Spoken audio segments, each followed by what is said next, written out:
Bonjour les internautes, je suis à Charlevanel, à la salle Charlevanel, à Lagny-sur-Marne, pour les vœux du président de la communauté d'agglomération Marne-et-Gondoire, Jean-Paul Michel.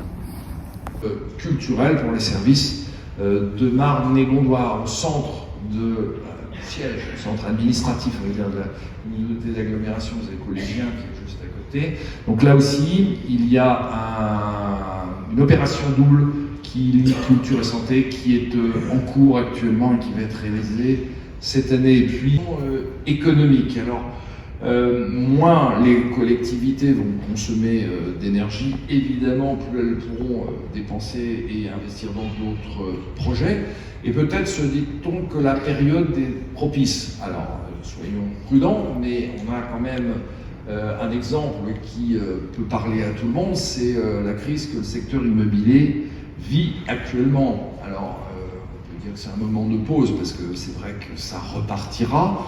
Je ne sais pas exactement quand, mais l'inflation et les taux d'intérêt ont créé cette situation mouvante, et le résultat, c'est que le marché de l'immobilier neuf est, on peut dire, quasiment à l'arrêt. Alors, il va redémarrer dans quelques semaines, il va redémarrer dans quelques semaines, certainement pas, quelques mois, probablement pas non plus, mais au moins dans les années à venir, il y a un besoin tellement énorme qu'il va redémarrer. Il y a un besoin de logement énorme, notamment en Ile-de-France, donc ce marché va redémarrer, mais pour le moment, ça nous entraîne une baisse quand même de recettes sur les droits de mutation, dans les communes notamment.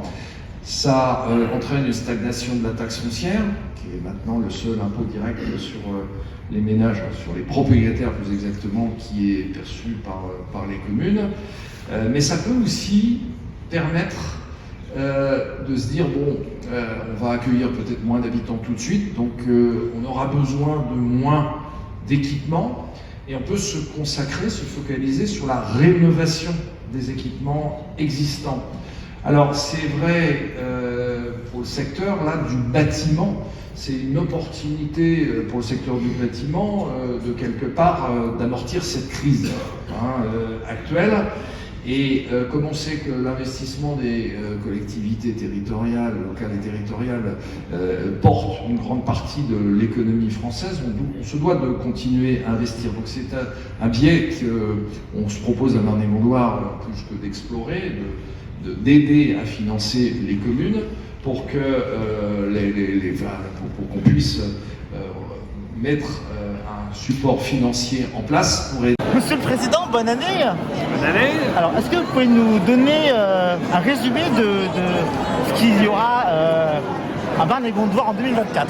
Un résumé en quelques mots. Alors, on ne peut pas faire de résumé parce qu'il y a beaucoup de choses, mais on continue une interco avec deux jambes, une qui est au service des communes à travers la mutualisation de services, à travers les services communs, à travers les prises de compétences, et la deuxième jambe, c'est tous les projets qui sont portés par Marne-et-Gondoire que des communes ne pourraient pas faire seules. Donc on a entendu quelques exemples dans mon la piscine notamment. Voilà, la piscine, le fonds de soutien aux communes, est-ce que vous pouvez nous dire qu'est-ce que c'est le fonds de soutien aux communes ? Alors on va mettre une ligne budgétaire en place pour que des communes qui souhaitent faire de l'isolation normale, notamment thermique, de la rénovation énergétique, qui vont donc dégager très rapidement des économies sur le fonctionnement, mais il faut financer, donc on va les aider à financer l'investissement. C'est ça l'idée. D'accord, très bien. Merci et très bonne année. Très bonne année à vous.